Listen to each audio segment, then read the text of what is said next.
The story takes place in a spacious country house, where, despite the late hour, there was bright lighting, and loud sounds were heard from inside. It turned out that a firefight was taking place in this place, and several human bodies were lying on the floor, and a man was slowly walking around the room, probably behind their deaths. The man continued his merciless work, shooting at the two men, and one of them collapsed, losing blood, and the other, standing behind, screamed in horror. In fright, the man fell, begging to spare his life and offering a large sum of money in return, and he argued his request by saying that his death would not bring back some girl. But the man remained adamant, and the young guy with a pistol and a knife in his hands was decided to finish what he started. With the words spoken, it was over.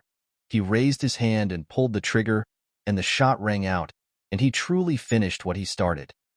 Events take us a year forward, to the peaceful city of Bienjo, which seems ordinary and calm, where people walk and cars race. The same guy who was holding the gun earlier is standing outside the food truck, and apparently he's buying refrigerators, color televisions, and used phones. This guy's name is Chen Lioha, and at that moment he witnesses an accident and a black car hits a pedestrian. The pedestrian falls to the ground, screaming loudly in pain, and the driver of the black car gets out, surprising the surrounding passers-by. The driver of the car turned out to be an attractive woman wearing high black heels, wearing a red formal suit. Her hair was an unusual red color. Her name was Chin Ruhan, and she worriedly approached the pedestrian lying on the road and asked if he was okay. In response, the man, in anger, stated that he almost died and broke both legs, and he asked her how she wanted to resolve this situation with or without the police. It seems that everyone around him understood that this was just an acting game, and the guy was actually an ordinary scammer looking for easy money. Chin Ruhan, realizing the situation, offered to take the victim to the hospital, and she stated that if she was proven guilty, she was ready to bear full responsibility for what happened. The guy on the ground agreed, but warned that she was obliged to accompany him to the hospital, and that her guilt would still be proven, and the girl realized that he was a fraudster and was not going to hang around with him all day. Because of this, she turned to Chen Lioha and asked him to take the victim to the hospital, and the guy responded with surprise. He replied that he did not have time, and he had other things to do, and he was trading at full capacity, earning a couple of yuan per minute. In response to this, Chin Ruhan gave him money to pay the hospital bill and offered to take 500 yuan as compensation, and she asked if that would be enough. Chen Lioha happily replied that of course that would be enough, and asked to be allowed to take up this matter, saying that helping others was his calling. Approaching the guy who was still lying on the road, Chen Lioha asked why he continued to pretend when he already had the money, and the girl was indignant when she heard this. What she heard made her seriously angry, and the girl walked up to the two and asked what he just said, and Chin Ruhan realized that the two of them had set up. But the guy she supposedly hit is outraged by this answer and claims that he was hit for no reason, and now she opens her mouth, insisting that his leg is broken. To maintain plausibility, Chen Lioha says that he will look, addressing the victim, and he invites him to be patient until the end if he has started to play the play. The guy asks in bewilderment what he's talking about, and at that moment Chen grabs his leg and squeezes it with all his might, apparently breaking it.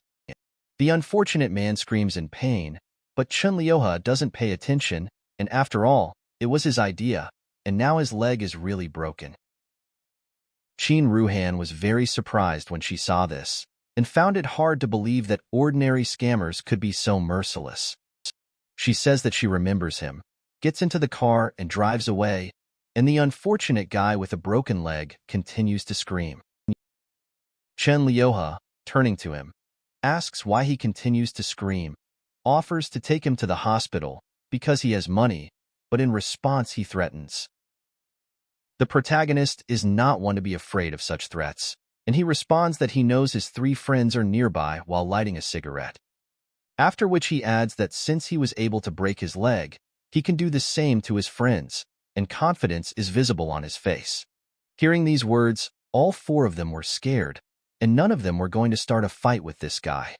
After this, the hero leaves in his mobile bench, feeling complete impunity. Seeing this, one of the guys offers to chase him and beat him up, but the other three don't seem to agree. They tell him to talk less nonsense and help them get the victim to the hospital, and they'll deal with him later. After these events, we are taken to Bienjo University, a tall modern white building. It is here that the main character drives up at high speed on his mobile bench, driving so fast that the dresses of the girls passing by fly into the air. Because of such speed, he doesn't notice how he scratched someone's car, and the driver gets out and starts swearing, asking where he came from so uncouth. Two guys stood nearby. They looked in amazement at the girl whose name was Shun Qingwu, calling her a goddess. The girl was really very beautiful, with a beautiful face and long black hair, dressed in a white outfit. Chun Liuha approached her and expressed his joy at her arrival, and in response she noticed that he was late, but both did not hide the satisfaction on their faces. Turning to Shun Qingwu, the hero offered her a comfortable place, but the girl did not seem to quite understand what he was going to do. Suddenly, Chun Liuha picked up the girl in the stroller and carried her away, and the two guys standing nearby were very surprised and did not know how to react to this. As a result, Shun Qingwu ended up on a mobile bench. It turned out that she was under the protection of the main character and was the only representative of the Shen clan. Sitting behind the wheel, Chun Liuha said that he had earned some money today and suggested returning home to have dinner together, and in response the girl nodded approvingly. Returning home, the heroes found themselves in front of a portrait of a man standing on the table. It turned out that it was the girl's brother, and she asked him if he remembered the promise he made to his grandfather many years ago. The guy who had been standing aside all this time replied that he and his grandfather had agreed that he would not visit Beijing for 3 years. But Shun Qingwu apparently couldn't laugh at these words, and her face showed sadness and asked what would happen in 3 years, and why was he still worried. In response, she heard that he was just an ordinary person, and ordinary people do not forgive.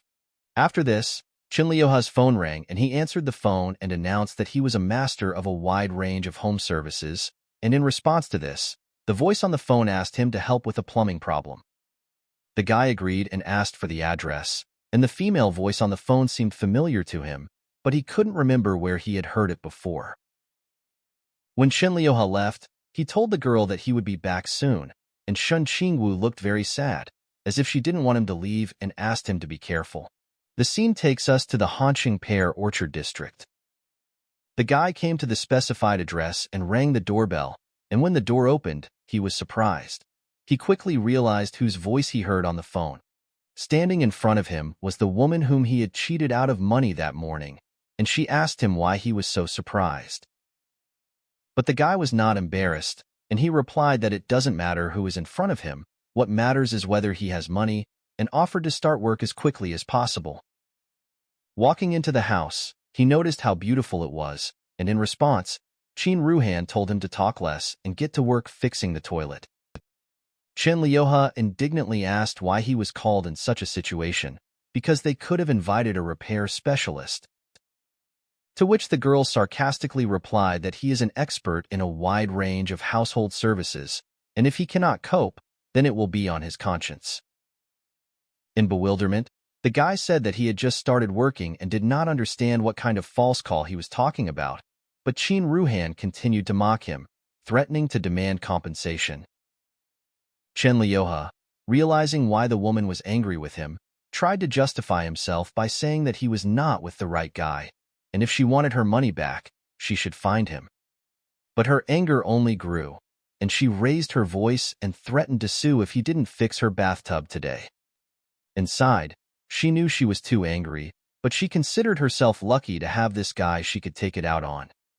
The guy reacted neutrally, saying that he didn't care about her threats and decided to leave. Qin Ruhan does not want to let him go and begins to threaten to call the police for trespassing and robbery since he came to her house.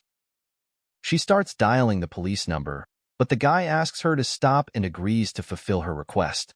An hour later, he successfully solves Qin Ruhan's problem, and she is surprised at how quickly he did it. But the guy is not going to work for free and sets the price for the work done at 800.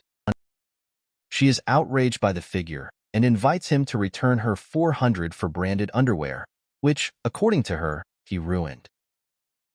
Because of this, a dispute begins, with both sides trying to prove they are right. Suddenly, the anger on the guy's face gave way to puzzlement. Looking out the window, he asks what's wrong with him. A moment later, Chun Lyoha pushes Chin Ruhan to the floor, and at that moment a bullet flies through the window. Glass shards scatter throughout the apartment. Both are lying on the floor, and the woman screamed in fear, but both are alive, and if the guy had hesitated, everything could have ended much worse. They lie there, shards of glass and tools from his bag everywhere. Chin Lyoha warns that someone tried to kill Chin Ruhan, probably a sniper, and he may be somewhere nearby. They continue to lie down. The shooter shoots at the windows, which fly apart in all directions. Chun Lyoha warns to be careful. Chin Ruhan is scared. The shooter, realizing that he failed to complete the task, begins to shoot at the windows. The guy grabs Chin Ruhan and runs behind the sofa in an attempt to protect them both. She was screaming in fear the entire time, so Chin Lyoha had to cover her mouth with his hand to make it difficult for the sniper to detect her. After that, the guy stuck his head out from behind the sofa to assess the situation, and at the same moment the bullet flew literally a couple of centimeters from his head. Realizing that he was lucky, he hid behind the sofa again, and the sniper turned out to be a master of his craft, and Chin Lyoha almost became his victim. Knowing what to do to make the shooter lose sight of them, Chin Lyoha saw the wrench on the floor and came up with a plan. With a quick dash, he grabbed the key and threw it at the chandelier, causing it to collapse.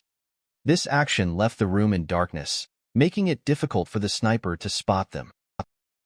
The shooter realized that he was facing an unusual enemy helping his target and radioed, reporting force majeure and the need for additional time.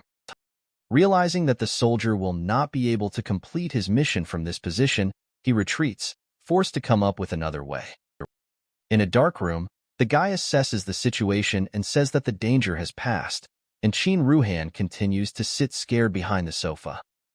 Chin Lyoha, trying to defuse the atmosphere, jokes that her attractiveness even attracted the attention of the sniper, but Chin Ruhan is still horrified by what is happening. Having confirmed that it was a real attack, the guy gathered his tools and prepared to leave, and he had no time to talk. Noticing that they were lucky, because the sniper did not complete his mission, the guy said goodbye and headed towards the door. However, Chin Ruhan was not going to let the guy go so easily, and overcoming her fear, she shouted after him and asked him to stop. The girl did not fully come to her senses, her body was trembling, and she was holding her head, and it did not fit into her head that they wanted to kill her. Chun Lyoha just laughed and asked why she was sitting at the sofa for so long, because the sniper had already left, and Chin Ruhan asked what to do if he returned.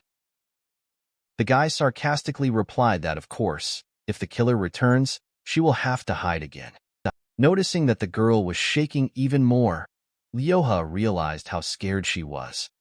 The guy wondered what she did to make someone decide to hire a sniper to take revenge on her, and Chin Ruhan only became embarrassed. Chun Lyoha realized that she was not going to answer and decided to leave, but at that moment his jacket was grabbed. Chin Ruhan approached him with an embarrassed look and asked him not to leave yet, and the guy was very surprised by such a reaction. When looking at the girl's face, he noticed that there were tears in her eyes. She looked extremely frightened, and in the end, Chin Ruhan admitted that she was overcome by fear. Chun Lyoha did not miss the opportunity to make fun of her, noticing that her recent courage and cunning seemed to have disappeared, and now she asks him to stay by her side. The girl was amazed by the unexpected reaction, both frightened and surprised, not knowing what to do next. Due to the stress she experienced, she became angry with the guy and screamed at him to leave her house, and she warned that if she was killed, it should not concern him, and the guy reacted with the phrase that he didn't care. That evening, Chun Lyoha and Shun Qingwu walked through the streets, sharing funny jokes, and everything seemed normal and cheerful. Suddenly, they noticed Chin Ruhan driving a red car. Shun Qingwu asked the guy who it was, and if he knew her. Chen Liuha was shocked and didn't understand what she was doing here, so the guy suggested that maybe she was interested in him. Trying to avoid conversation and pretending that he did not know Qin Ruhan, the guy quickly took his companion's hand, and she suddenly asked the stranger if she needed help. The woman was not going to just leave, and with a confident step she walked towards the couple, and the guy realized that it would not be possible to avoid the conversation. Coming closer, she addressed him, calling him Mr. Chun, and she said that she had an important matter and asked for help in overcoming difficulties. In response, the guy was surprised, noting that she had changed a lot and became more serious, and was it really because of yesterday's events that Shun Qingwu was in a misunderstanding? Qin Ruhan confirmed the change in her behavior, saying that she had important business to do, and if he helped, she would be grateful. After hearing this, the guy agreed to listen to her, and in the end, money solves many issues. To avoid prying eyes, they decided to go to the nearest cafe, where they could discuss everything in a calm atmosphere. Qin Ruhan said that a gang called the Black Dragon wants to take away her father's business, and she asks the guy to help protect the property. The woman handed over an envelope with information about the Black Dragons, noting that they were very dangerous, and the guy asked why she didn't go to the police. She replied that it was useless, since her father tried to negotiate, but was unsuccessful, and a couple of days ago he died in an accident.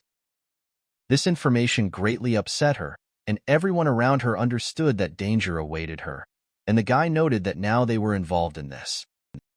Qin Ruhan agreed and added that now the gang wants not just shares, but directly owning a business valued at 2 million. After looking at the guy's information and knowing about his combat experience and past as a bodyguard, she hopes that he will help her. As a thank you, the woman offered to cover all hospital expenses for his sister, and also took care of his life and solving the issue of work. Chen Liuha was lying when he agreed to take on this job, but not for the money, and Shun Qingwu, realizing that he was lying, shook her head indignantly. Qin Ruhan was very happy that the guy agreed, and a feeling of gratitude was visible on her face, and she sincerely thanked him. As she left, the woman said that they had a maximum of 3 days and needed a good plan, and Chen Liuha assured her that it was not a problem and advised her to calm down. While leaving the cafe, Qin ran into a blonde man, and then he walked into the cafe and addressed Chen Liuha and Shun Qingwu, calling them brother and sister. It was Huang Bai, a good friend and neighbor, and he asked who the beauty who had just left the cafe was. The guy, smiling happily, replied that she was just his sponsor, and Bai saw a wad of money and noticed that Chun was a rich man. Seeing so much money, the man asked to take him into the business, and the guy agreed, saying that they could earn this money together. But putting on a serious face, Chun said that he needed to check on something and someone, and Bai replied with military sternness that he was ready. 3 days have passed, and the story takes us to an establishment that the Black Dragons want to capture. Concerned, Qin Ruhan tries to call Chen Liuha, but receives a reply that the number is unavailable, and she cannot figure out where the guy might be.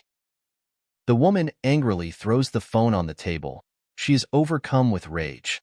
The worker rushes to her, tells her that Zhou brought a lot of people with him, and asks her to come quickly.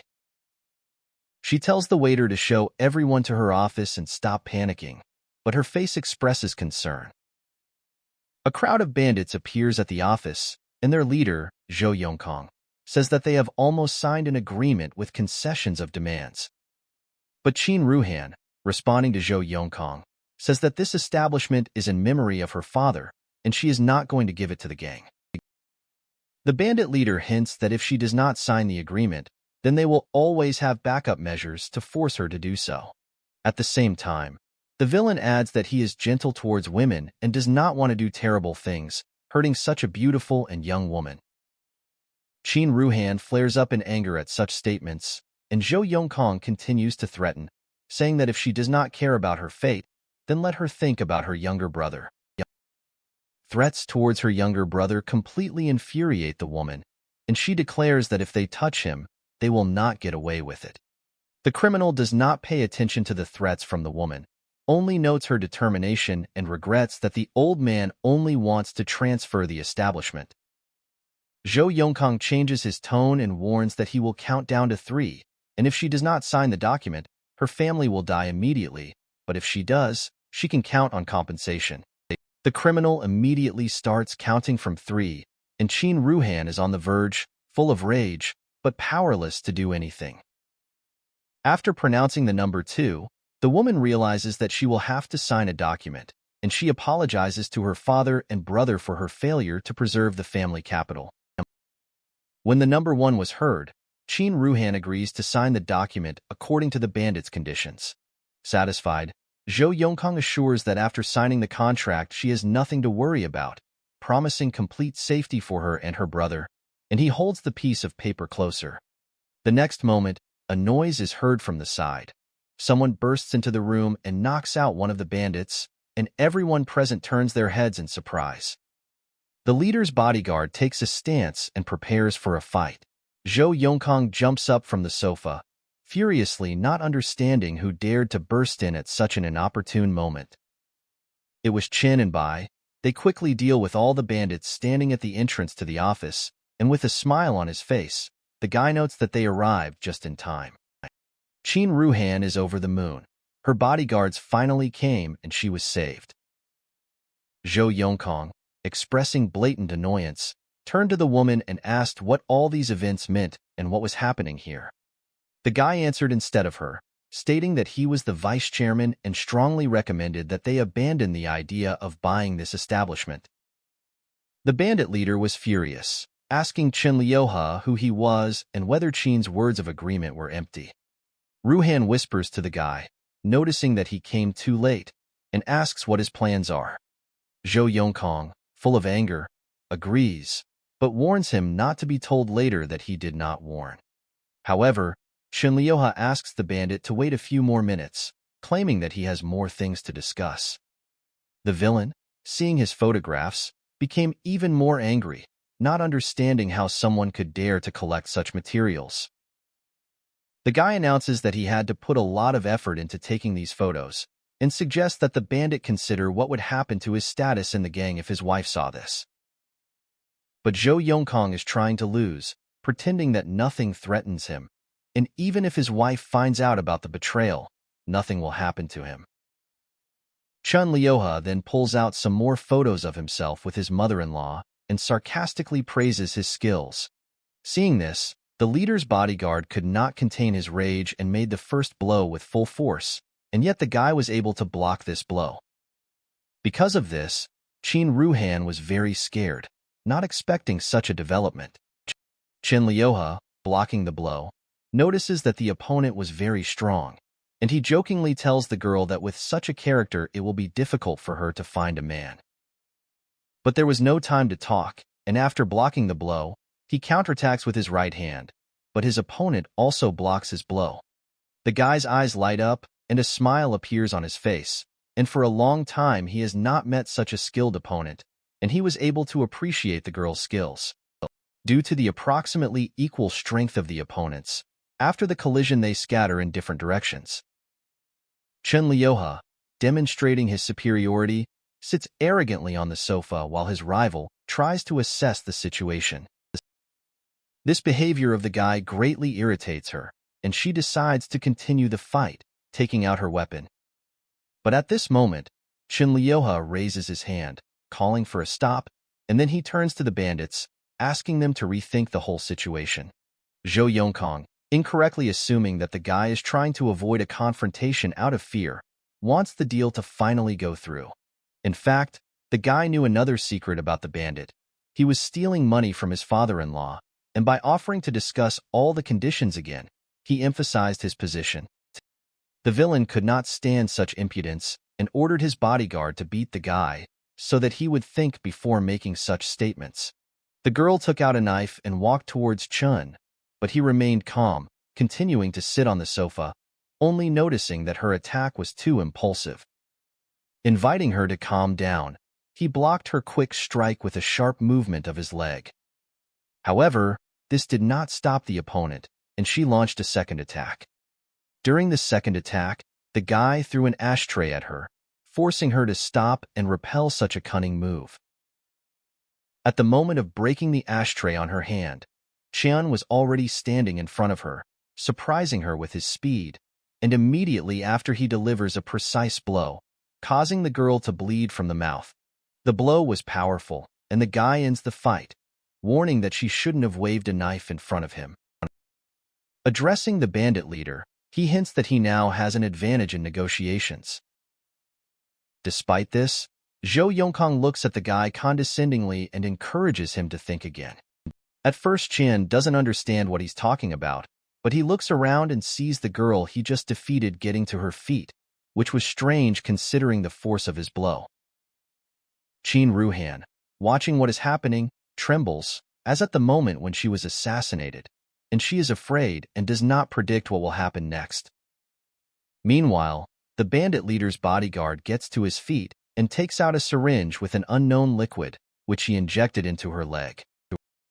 The area around was immediately covered with strange veins. It looked like it was some kind of drug, and Chan knew what it was. He calls it the berserker drug. After the injection, the girl rushes towards the guy in the hope of hurting him, but he stands as if he does not feel the danger. A few moments later, the girl misses another blow. It was so fast that she doesn't even notice how the guy makes it. At the moment when the girl falls to the floor, Chan says that the drug will not help her, since the difference between their powers is too great. Watching this, Zhou Yongkang loses his patience, takes out a gun, and threatens to kill the guy, declaring that he will die today. But this was not destined to happen. The guy, with a quick movement of his foot, knocks the pistol out of the villain's hands and grabs it himself. After that, he points the gun directly at Zhou's face and asks how he is doing and when they can talk properly. In response to this, the bandit asks what he wants, because he cannot refuse it. He is just the vice president of the Black Dragons gang, and in order to resolve this issue, he needs to find Chairman Zhang Yunfuk.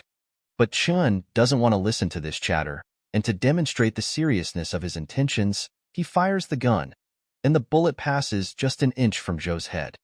As it turned out, the bullet passed so close that it left a wound on the bandit's cheek, and it was clear from his face that he was shocked. After this, the guy says that he no longer needs the villain, and he in response asks him to stop and leave him alive in exchange for help. Chen's face shows that he has no intention of letting Zhou go, and with a smile on his face, he says that he can only help him die. The villain tries to run away from the office screaming, and the hero is very surprised by this and cannot understand what he is doing. Joyful Qin Ruhan thanks the guy for his help and promises to do whatever he wants, and Chan, hearing this, thinks that the woman is hinting at sex. In response, she says that he is crazy, but the guy tells her not to leave, because he was just joking, and he also adds that this is just the beginning. Qin Ruhan looks at him in surprise and asks what he means, because she thought that everything was already over. Chun says that Zhou will not help them in any way. They need to turn to Chan Fuck, and they cannot fight with the current forces. They need to prepare for anything in case of failure. 2 days later, Chang Yun-fuk invited Qin Ruhan to visit a unique restaurant where she hoped for delicious food. Arriving at the restaurant together, the woman's face showed concern, while the guy remained calm and looked selfless. Taking their seats at a large table under the supervision of several guards, the chairman of the Black Dragon clan greeted them, expressing his joy at their presence. However, he did not hide his dissatisfaction with Brother Chin's interference in the affairs of their clan, and he noticed that the guy seemed extremely confident, perhaps even overly confident. The hero showed real self-confidence when he turned to the head of the clan, saying that he did not care who was in front of him, and he came in the hope of dialogue and negotiations. Chang Yun says that it is useless to negotiate in his case, because he has no advantage. He already knew everything he threatened Zhou with. He turned out to be a coward with no ambition, so he is perfect for the role of a pawn. At least he did not seek to kill Chang Yun and take the throne. Chen, hearing this, says that first he plays with ordinary girls, and after that he might want to play with the boss's daughter. Unable to tolerate such impudence, the guards pointed their pistols at the hero, because in their opinion he behaved too impudently. Chen, even in such a situation, was absolutely calm. At the moment when the guns were pointed at him, he simply lit a cigarette, Chin was shocked by this behavior. The chief ordered his guards to slow down, claiming that Chun prefers only verbal satisfaction while they have real power, and yet he still asks the guy if he is afraid of sudden death. The hero admits that he is afraid, but claims that he will not be killed, unlike Chang Yun, who even invites so many guards to dinner. After a conversation with the mafia boss, Chun and the latter exchange threats, warning each other of the danger. After the dialogue, Chang Yun, assessing the guy's character, invites him to join their gang and offers him a huge share, even exceeding the amount that Chin Ruhan provides him. Hearing this, the woman gets worried since he was her last hope, but the guy replies that he doesn't care about their gang. The mafia boss accepts his decision, but warns him that his talent, which he failed to obtain, may suddenly disappear without anyone knowing about it. It becomes clear that he is threatening Chin, intending to deal with him right here and now, while asking if he is afraid of ruining the banquet at his restaurant. Chang Yun is sure that in his restaurant the shots will be mistaken for the sound of firecrackers, and the bodies of his enemies will become a treat for the fish, since no one saw them enter this establishment. At the moment when the guns are pointed at Chun, he notices that the owner of the establishment has decided to give them a surprise before dinner. He replies that everything is in order, since they will now be fed plenty of lead. At the moment of the shots, the guy instantly pushed away the chair on which Chin Ruhan was sitting, thereby saving her. With a deft move, Chun threw the chopsticks he had picked up earlier, impaling them on the hands of the guards holding their pistols. However, the third guard was still in the game, and coming up from behind, he pointed a gun at Chin and asked if he was going to die here.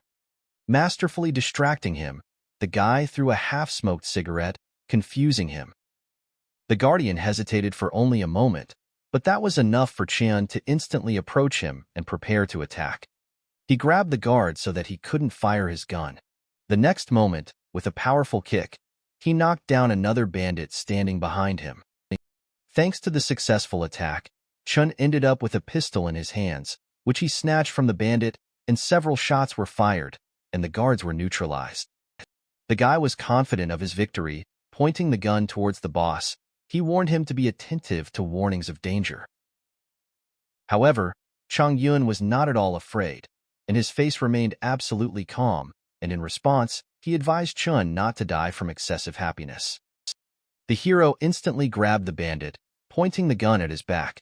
The villain did not expect such a quick reaction. It turned out that a sniper had already been sitting on the roof of a neighboring house for several hours, and the guy had noticed him a long time ago, and he recommended that Chang Yun let the villain go, claiming that it was too hot outside. From the villain's expression, it was clear that he was in shock and couldn't understand how Chin knew about the sniper on the roof, so he asked him about it. In response, Chin remarked that if the guy was so simple, he would not have come to him, and by offering a competition to see who was faster, he or a hired sniper, Chin made it clear that the villain had no more trump cards. The villain realized that he could no longer rely on his advantages, and his expression became kinder. Signaling with his right hand, he motioned for the sniper to leave the position. The opponents exchanged glances, both smiling, although their mutual hatred was obvious. Realizing his situation, Chang Yun ordered his guards to leave the office, calling them useless pieces of meat. Replacing his anger with a smile, he invited the guests to sit down, offering to get acquainted and discuss business at the table. The guy agreed with pleasure, because this is exactly what he had been trying to achieve all this time, and Chin Ruhan stood up from the table with a frightened look. Chun was satisfied, because everything developed exactly according to his plan, and Chin Ruhan looked at him with admiration, amazed at how he managed to control events so skillfully. After dinner, the heroes calmly went home in a taxi, and the guy addressed the mafia boss as if they were friends. As soon as the car with the heroes left, Chang Yun's smile disappeared, replaced by displeasure, and he instructed his subordinate to study this guy in more detail, because he was not so simple. The boss's relative wondered why all the bodyguards were in the hospital, but these two left unharmed, even forcing the father-in-law to give birth to them personally. Chang Yun also requested a search for the most notorious bastards, since they could be useful to him. If he fails to recruit Chin, he will simply get rid of him. Chun and Chin were returning home after negotiations, and Chin Ruhan showed concern on her face as she recalled the details of their conversation. During the dialogue, Chang Yun insisted that he receive 80% of the income, claiming that he had done a lot for the establishment that Chin's father owned, and in exchange he promised not to touch her and his younger brother. He also added that he had nothing to do with her father's death, claiming that life is fragile and he cannot be blamed for the death, but it was clear from his face that this was a lie. Chin Ruhan was furious. Chang Yun's words about her father angered her, but she had no choice, and in order to save her brother, she had to agree to the proposed conditions. But Chun Liuha calmed her down, telling her not to be upset, because she was able to save 20% of the income from the club and, in addition, save her and her brother's lives. But the woman, with eyes full of tears, recalled that these creatures killed her father and were still pretending to be innocent, and she asked the guy why he did not dare to destroy them. The hero explained that killing could cause a whole whirlpool of revenge, and there is no guarantee that this would lead to the destruction of the Black Dragon. Chin Ruhan insists on the opportunity to avenge her father, and she doesn't care. She asks where to start.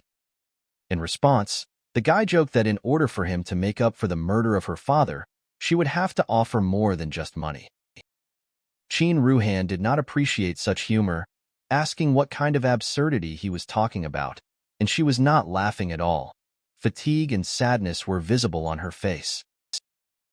Chin Liuha claims that Chang Yun will not leave them alone, and that their agreement is just an excuse, and now they need a moment to attack.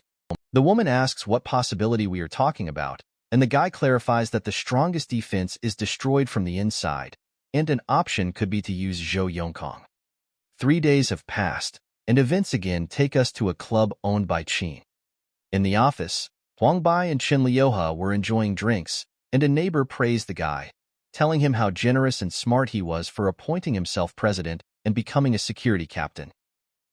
At that moment, a guest knocked on their door, asking Chen if he had some free time. Zhou Yongkong showed up this morning, and the guy was surprised and asked what brought him here so early.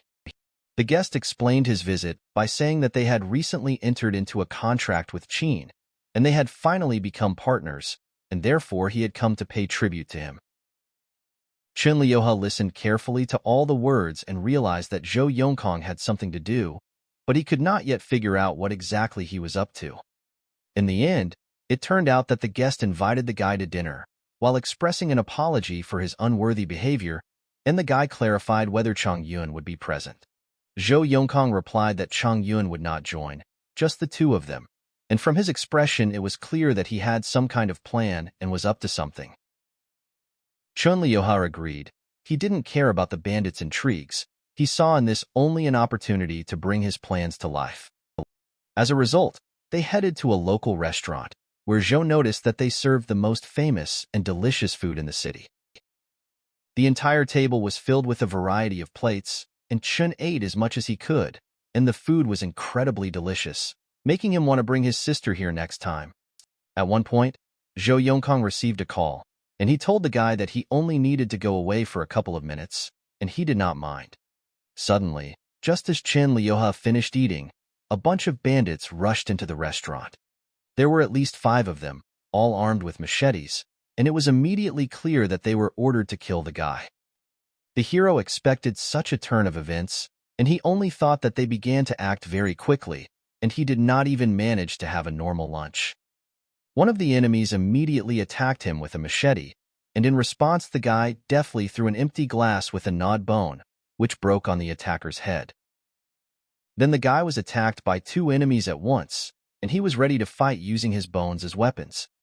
The bandits attacked simultaneously from above, but the guy easily repelled the blow with the help of his improvised weapon. Moments later, he exerted great force and deflected the blow, sending the attackers flying several meters away. It was too early to relax. The bandits did not think of stopping the attack. They were pressing from 3 sides, and Chun understood that he was in great danger. His excellent agility allowed him to successfully dodge blows and counterattack, and he was indeed very strong. He managed to grab one of the bandits by the neck and throw him with full force to the floor, and after such a blow he could no longer get up. The fight, even with so many opponents, was quite easy for him, although he was greatly hampered by overeating, and there was a feeling that he was about to spew up rice. But there was no time for this. The enemies continued to attack, and this time one of them attacked from above. Chun Lyoha deftly jumped to the side a sufficient distance, thanks to which he remained unharmed. Then the guy decided to immediately counterattack and approach the enemy with lightning speed, preparing to strike. His blow was incredibly powerful and accurate. The bandit flew across the entire room and hit the wall. After just a few minutes, the seemingly unequal duel was won with ease, leaving only Chun Lyoha standing. But that's not all, and the culprit of what happened, the one who invited him here, Zhou Yongkong, was hiding somewhere. He didn't have to wait long, and after the battle, Zhou Yongkong himself came and praised the guy, appreciating his fighting skills, and he was amazed at how easily he dealt with his best men. Because the bandit misjudged the situation, Chun Lyoha rushed towards him, ready to deal with him here and now. He hit him in the face, as if putting all his anger into this blow, and as a result, Zhou Yongkong flew several meters and stopped only at the wall. The bandit did not expect such a development of events, and his face was very bloody, but Chun Lyoha had no intention of stopping, and he picked up a machete and approached the enemy. After this, he offered Zhou a choice. Either he explains what happened, or he loses his own life. In response, the boss's relative asked him not to do this and invited him to join their gang. The guy laughed at such a proposal, and he could not believe that this man had the nerve to offer him cooperation after what happened a minute ago. Zhou Yongkong, trying to justify himself, said that he understood everything wrong, and everything that happened was just a test of his skills. The guy didn't believe him, and everything looked too strange, and he asked why he should believe him and start collaborating with him. As it turned out, Zhou Yongkong was planning to kill his father-in-law to take over the clan, and in return he offered to return all profits from the club to them and open a second club. Chun Lyoha was not going to agree to this, and he did not see the strength in the one who was now kneeling in front of him, and was afraid that he might simply be betrayed. The man jumped to his feet and declared that if his boss saw someone as a danger that could destroy him, he would never let that person live a normal life, and even if they didn't make a deal, his boss would kill him. They had a common enemy, and why don't they join forces against the Black Dragon clan, and it sounds like a good deal. Only by joining forces can they defeat him, and Zhou Yongkong asked to remember that the only way for him to feel safe is to kill Chang Yong.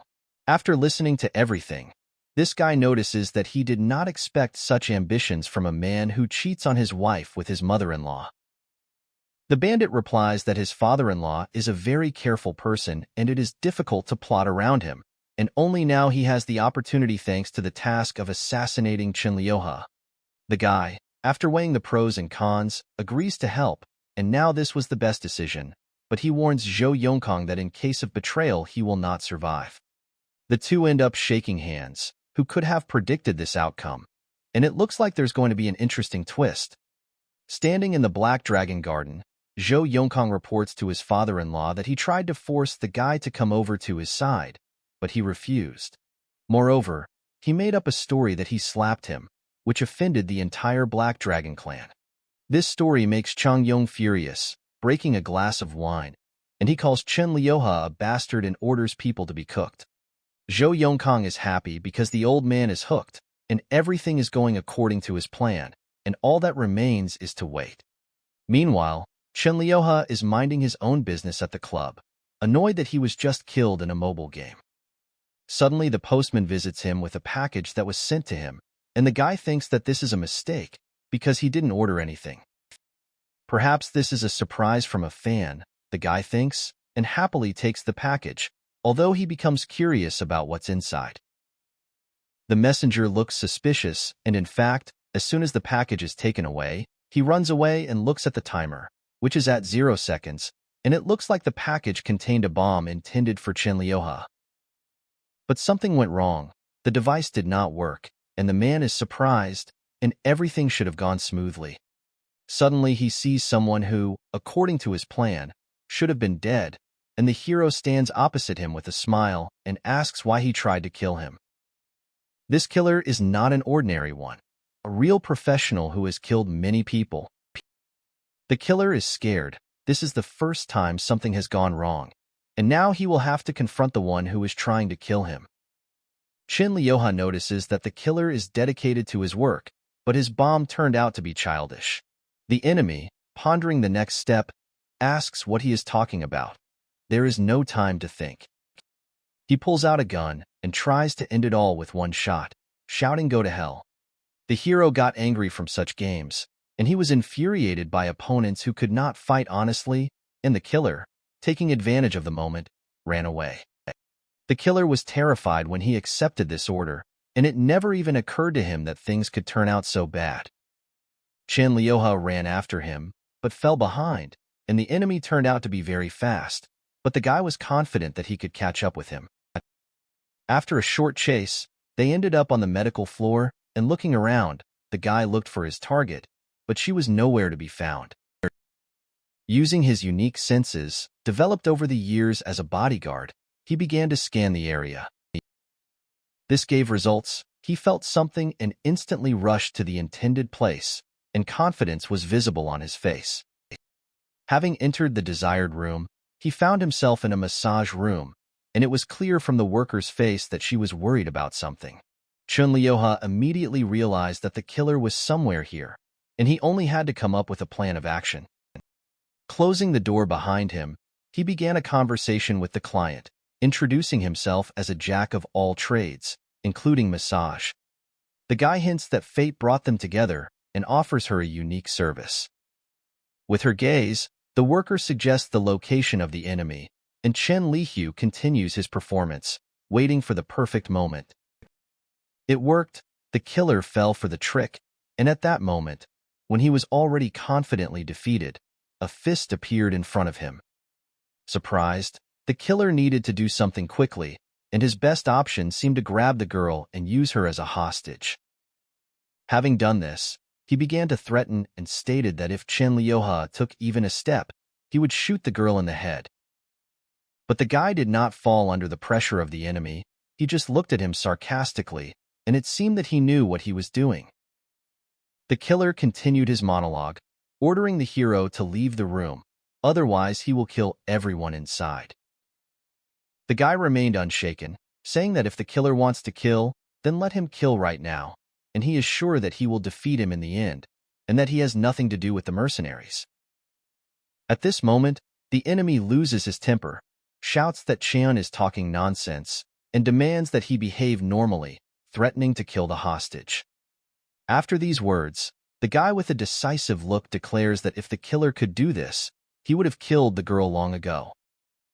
As a result, he concludes that this man is weak both physically and psychologically, and it is time for him to put down the gun and think about changing his profession. At these words, the enemy loses the last remnants of self-control and, shouting about his superiority as a killer, begins to shoot in the direction of the hero. But the guy was too clever, dodging every bullet. It seemed as if the killer had emptied the entire clip of his pistol. Leaping forward, Chin accurately rushes towards the enemy and delivers a powerful punch with his fist. At the most tense moment, the phone rings and, to his surprise, Chin stops to answer the phone. On the phone, the guy hears that his food order is out of fried eggs, which makes him angry. After finishing the conversation, he turns to his opponent again, mentioning how terrible the current food delivery services are, and suggests continuing the fun. The killer is in shock, not knowing how to react, and empty threats are all he has left. Chun decides to end this paradoxical battle with one precise blow, throwing the enemy back several meters. The freed hostage, excited by what happened, almost loses consciousness and is saved by the strong shoulder of the hero. The allies arrive in time to help, but it is too late. The neighbor feels like a failure. They arrived on time, but their help is not needed. However, the allies can help with the interrogation, and Chan asks them to take the enemy to the fourth room for interrogation. Upon learning of this, Chang Yun becomes furious and orders Plan B to be applied. Two attractive girls appear at the full bowl club, ready to thank the savior with their right hand.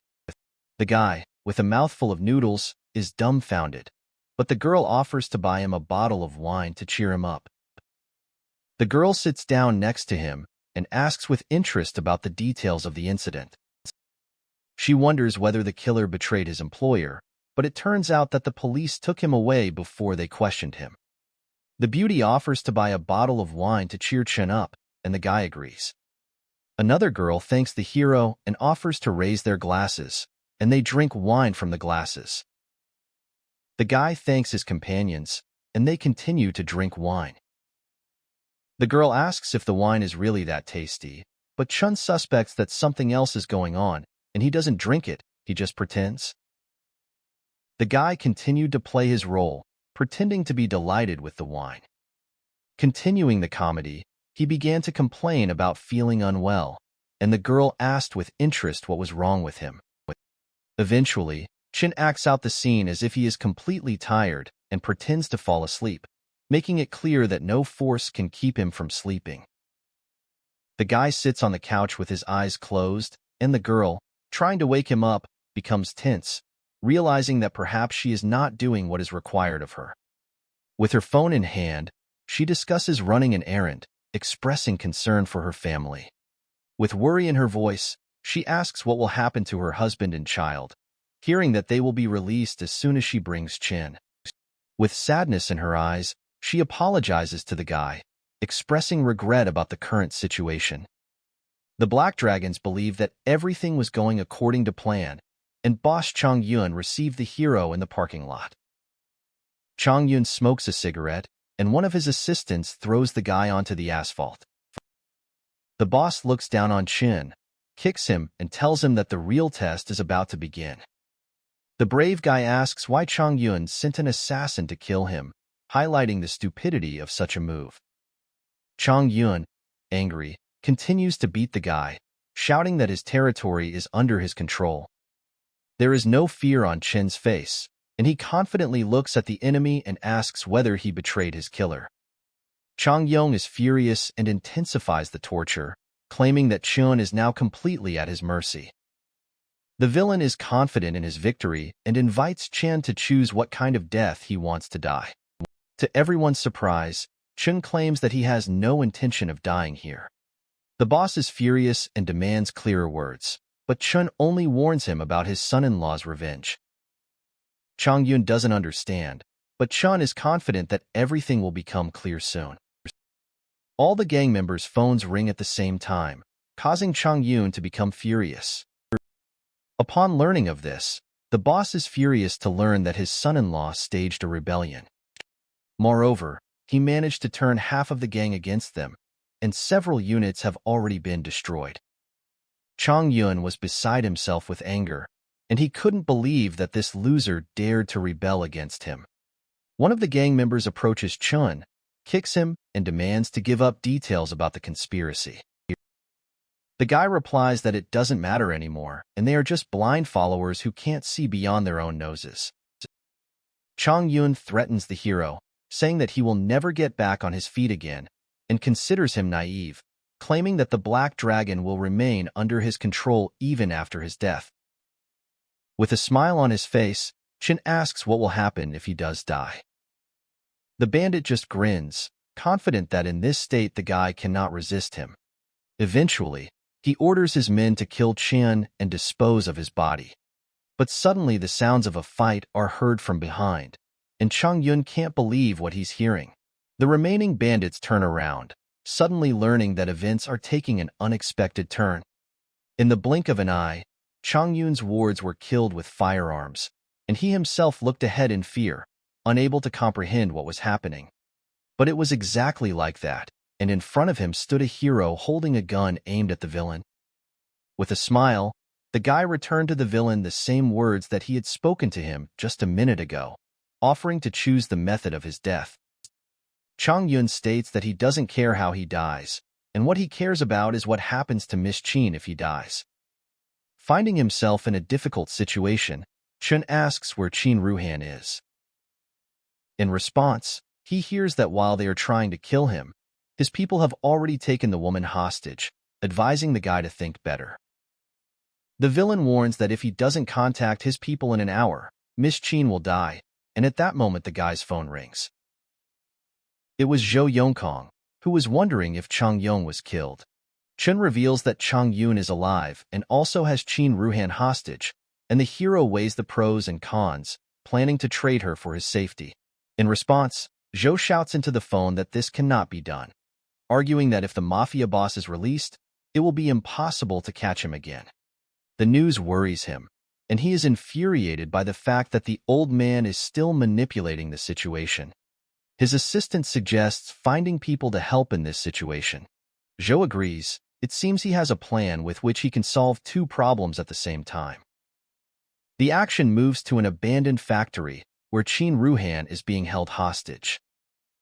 This is confirmed. She is sitting on a chair, blindfolded, in the custody of two bandits.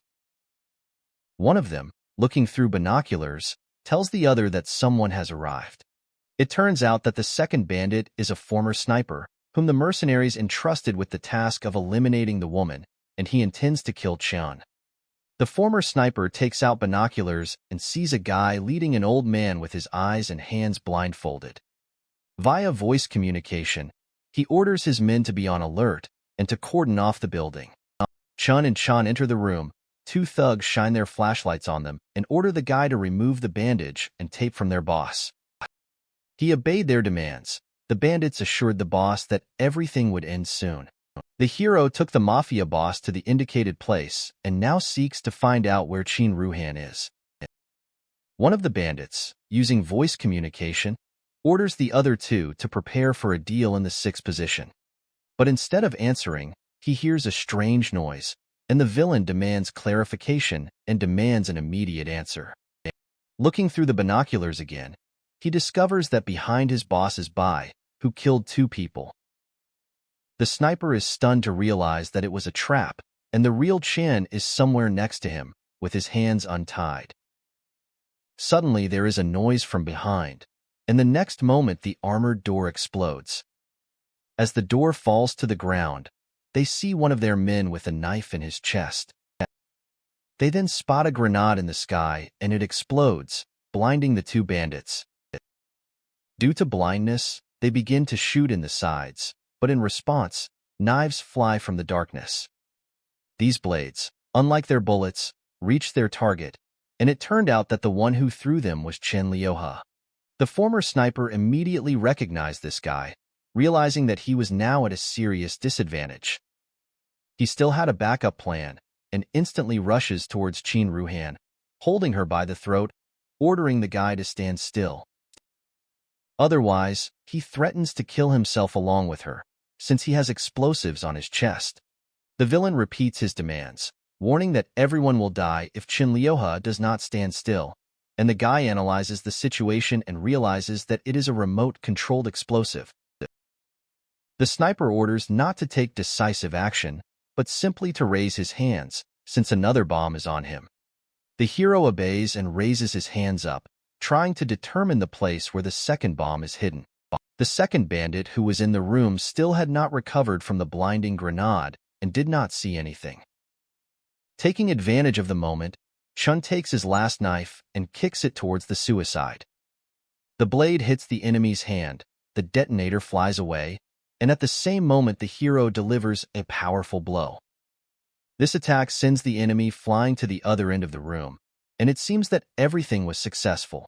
Chen Liuhe removes the bandages from Qin Ruhan, saving her, and the first person her eyes saw was the guy assuring that everything is fine, and the woman thanks him with all her might.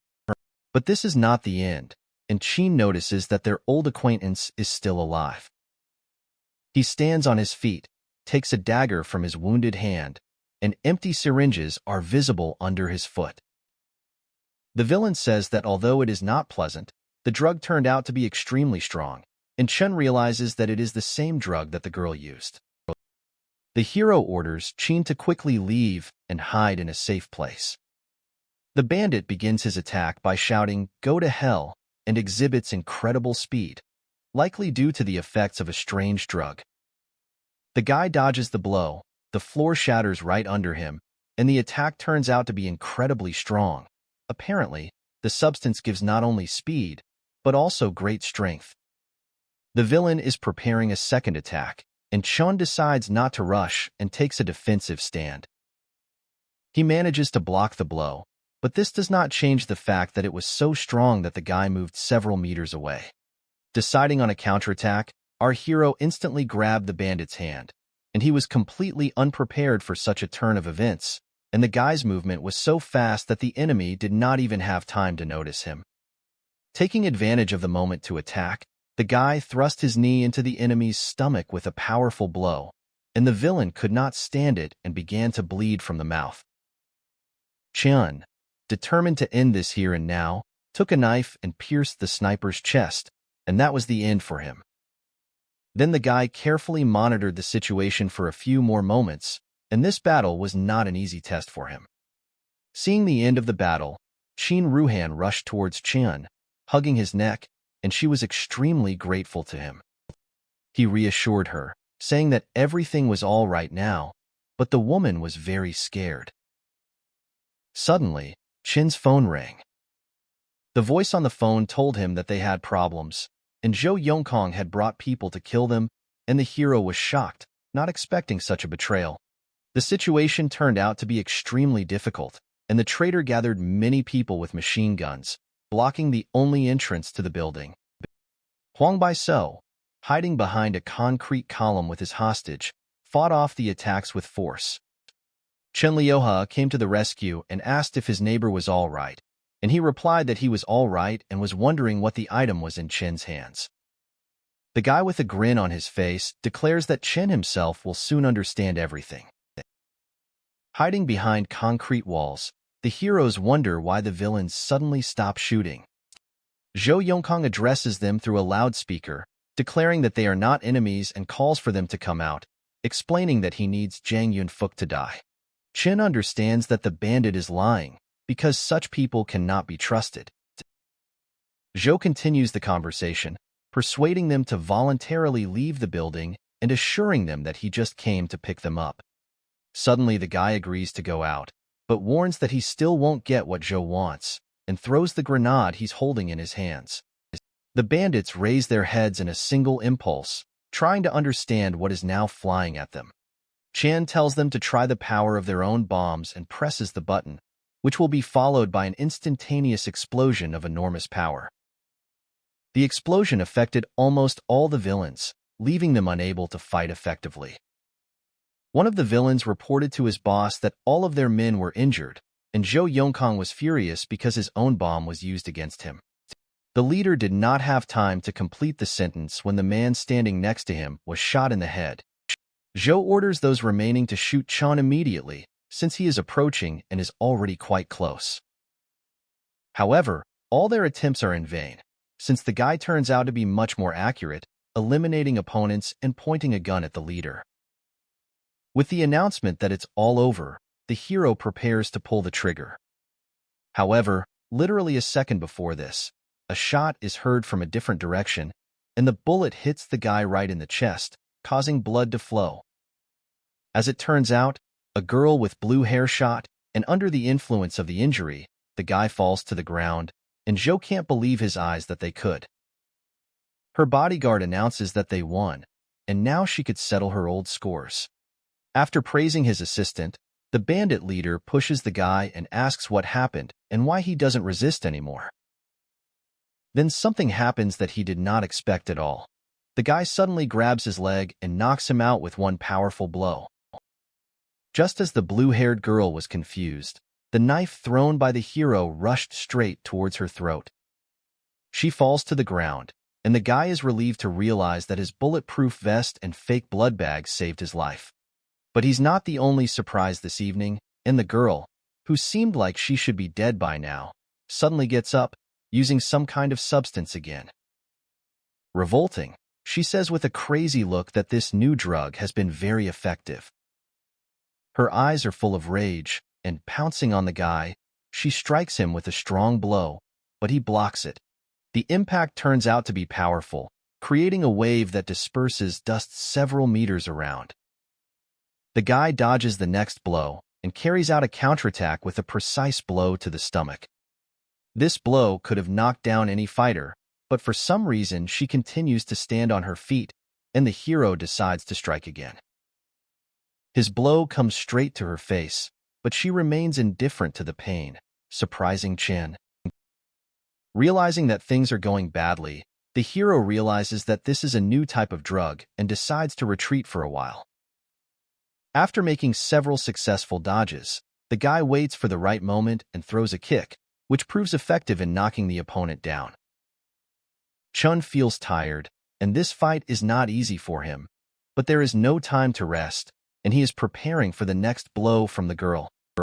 The guy doesn't have time to dodge, she moves too fast, and the hero flies off from the blow into the nearest parked car. The drug has significantly increased her strength and speed, and now it will be extremely difficult for him to win this fight. A moment later, the bodyguard is in front of him, grabbing him by the throat and lifting him off the ground. At this moment, Huang Bai-S runs out of the building with a machine gun in his hands, announcing that he wants to help his brother. Unfortunately, its accuracy leaves much to be desired, and after firing the entire clip, it fails to hit even once. The girl throws Chin with full force, like a sports equipment, towards his assistant. She hits the target perfectly and ends up with both guys on the ground. The hero quickly comes to his senses, but things are getting worse. The enemy takes out a rocket launcher, and you urgently need to figure out how to deal with this. Chun instantly noticed the pistol lying nearby, and he immediately grabbed it and, making an accurate shot, hit the rocket launcher. This precise shot caused the weapon to explode in the girl's hands, and she obviously did not expect that her own weapon would turn out to be a fatal blow to her. Finally, the whole storm ended, and the guy sat down on the asphalt, staring with a tired look at the destruction around him. There was one last step left, and all three walked towards Chang Yun. Chen informed him that the explosion had reduced Zhou to ashes, and now it was time for Chang Yun. The mafia boss admitted that he had underestimated the guy, but warned him that he should not count on leaving easily, because he had not yet realized how deep this pond was. The hero's phone suddenly rang, and the voice on the receiver claimed that he knew that Chang Yun was in his hands and begged him to let him go. The guy asked who was speaking and why he was so interested in keeping Chang Yun alive. The voice on the phone replied that he was well acquainted with the guy's personality. Apparently, it was an old acquaintance of the hero. He was offered a deal, and if he lets Chang Yun go and does not destroy the Black Dragon Gang, then they can become partners, and he is promised a lot of money. The guy said that the offer sounded attractive, and he knew that the person on the other end of the line had enormous influence, but Qin Ruhan did not agree. Enraged, the woman tries to snatch the gun from the guy's hands, declaring that she will kill Chang Yun herself and will never let him go. Chen looked at her and asked how serious her intentions were and whether she had the courage to kill him. In response, Qin Ruhan remembers that he killed her father and demands that Chang Yun pay in kind. Giving in, the guy hands her the gun, and it seems she has found the strength and determination to carry out her threat. Realizing that his life hangs in the balance, the mafia boss asks him to wait and asks if she knows who her father really was. The woman replies that the one who killed her father has no right to speak badly about him and insult his memory. However, Chang Yun continues, claiming that if she doesn't believe him, then she should go back and check with her vice president, and he insists that she knows nothing about her father. These words make Qin Ruhan think, and the mafia boss's words confuse her and she begins to doubt her beliefs.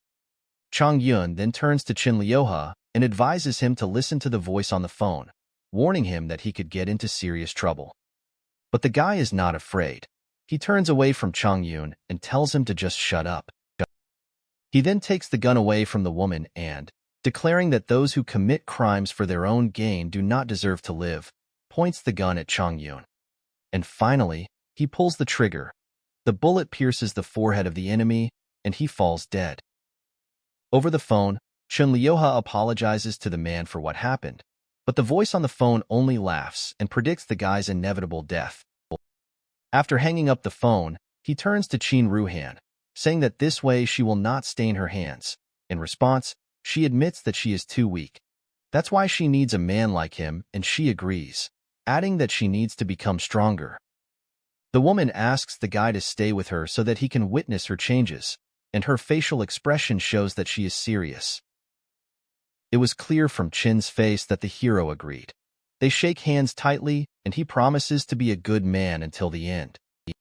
The guy then asks how she plans to thank him, hinting at something unusual, and Chin Ruhan replies that she will offer him a promotion and suggests he close his eyes.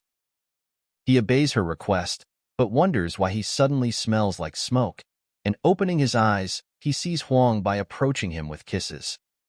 The guy didn't like this joke, and he punches his partner in the face, and after that the guy suggests forgetting about it and quickly leaving here. Their strategy was to take over the remaining shares and resources of the Black Dragons and use them for good. It was assumed that the voice on the phone belonged to the real owner, and the Black Dragons were just his pawns.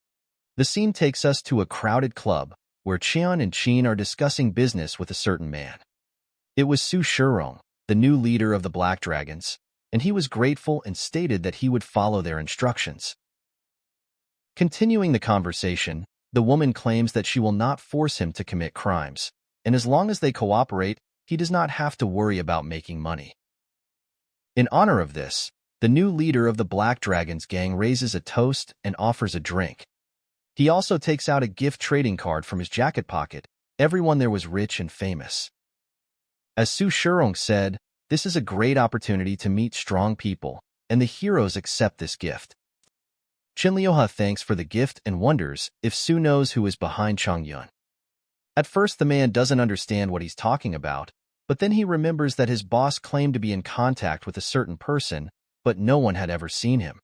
Chen Liuha immediately realizes that this is the same person he spoke to on the phone and asks Su to contact him if he contacts him again. The guy then asks the woman if there's been any news about her vice president, but she replies that he's probably run away. Thinking about this, the guy concludes that he couldn't run far, and he only found out about it in the evening, and Qin Ruhan is afraid that he might come back and cause trouble. Chen confirms the woman's fears and says that this rat will not easily give up what belonged to him. Qin wants to find this person, but the hero asks to put this question aside and talk about tomorrow. To the perplexed faces of his interlocutors, the guy replies that he wants to discuss what he should wear tomorrow. Shopping turned out to be not such an easy task. They've been shopping for 5 hours now, and Chen complains that shopping with a woman is terrible. On the side, the guy heard a strange couple, and at that moment Qin tells him to try on one suit. Reluctantly, the guy agrees and goes into the locker room. At this time, the woman continues to consider other options. Suddenly, a strange guy accosts her, calling her a beauty and asking if he could find out her name, because he can't take his eyes off her charm. However, Qin Ruhan did not appreciate his efforts and silently ignored him. The blonde decides that she is probably just shy. Believing himself irresistible, he approaches and places his hand on the woman's shoulder, but she asks him to move away in response. Chen, who had just left the fitting room, sees this and immediately stands up for his friend, grabbing the man's hand. The blonde is furious, not used to being treated like this, and the man asks the guy who he is and how dare he bother him. The hero ignores him, but this makes the man even angrier, and he decides to fight back and attacks from behind. The guy dodged the blow without even looking back, and the man tries to kick him, but he deftly moves out of the way. This situation completely infuriates the blonde, and he throws his fists at Chun, but not a single blow reaches the target, no matter how hard he tries. Eventually, the blonde gets tired and the man can't understand how this guy can dodge the blows like that, and the hero teases him, saying that if he gets his suit dirty, he'll have to pay for it. These words give the blonde the strength to strike again, but Chun loses patience and knocks out the upstart with one powerful blow. The blow was strong. The man's nose began to bleed, and when he realized that he had lost, he began to make threats that he was from the influential Wang family. Next, the plot takes us to the office of Wang Qinglong, chairman of the Wang Group. Suddenly, a young secretary runs into his office, reporting that his young master is in trouble. She shows Wang Qinglong a video of his son being beaten by Chen, and seeing this, the man becomes furious. Looks like this guy with blue hair is tired of life. The secretary says that she has found the man and warns that if the video goes viral, her boss will lose face. He assures the girl that he will handle this, and she leaves. The man found all the available information about the hero, and in his monologue, he says that there is a path to heaven and hell, but the guy will not go anywhere, because tomorrow he will die. Meanwhile, after shopping, the couple goes to a restaurant for lunch. Qin reprimands Chen because he is behaving indecently and asks, since they are alone, that he behave appropriately. The guy responds by saying that shopping with her was more tiring than a marathon, and now he has to make up for lost time with good food. Having filled his stomach to capacity with food, a satisfied Chen leans back in his chair, and Qin says that he doesn't even know how to flirt, which means he doesn't deserve this food. At that moment, something seemed to click on the guy. His expression instantly became much more serious. Then he gently took the girl by the hand and said that before she appeared in his life, she was like a stagnant pool filled with dim water, and yet with her appearance she became like a star in the heavens, the light of which shines brighter than the sun. The guy's words charmed Qin Ruhan, and she realized that she was very mistaken in thinking that the guy didn't know how to flirt. Continuing his speech, the hero added that she was not like the stars in the sky, but her image was forever imprinted in his heart. With a fascinated look, the girl stared at Chen, concluding with the phrase that she could not finish this dinner as a lover. At first, Qin didn't understand what he was talking about, and as it turned out, he simply offered to pay her for dinner. Qin was furious, and she grabbed a chair, and at that moment she wanted to hit this fool. Then they headed home, and it was already dark, and in the car the guy was apologizing, explaining that it was just a bill that she paid. Suddenly, he noticed in the rearview mirror an SUV that had been following them for a long time, and Qin realized that someone had been watching them for a long time. At one point, the SUV began to overtake them, and as it turned out, four armed soldiers were sitting inside. Sensing danger, the guy instantly makes a decision, sharply turns the steering wheel, as a result of which their car breaks through the fence and slides into the forest. Looking at what is happening, the mercenaries turn to their boss, asking what they should do next, and in response they hear that they have only one way out to follow the fugitives. Having listened to the order, the soldiers get out of the car and head into the forest, giving chase to the fugitives. One of the soldiers walking ahead warns the others that their target is an experienced marksman and an excellent fighter, ready to make every effort to achieve his goal. The car in which the boy and girl were in stops nearby in the forest, and Qin, not noticing the chase, asks in surprise what is happening. Frightened, she mistakenly assumes that Chen is going to do something inappropriate since there is no one else around them.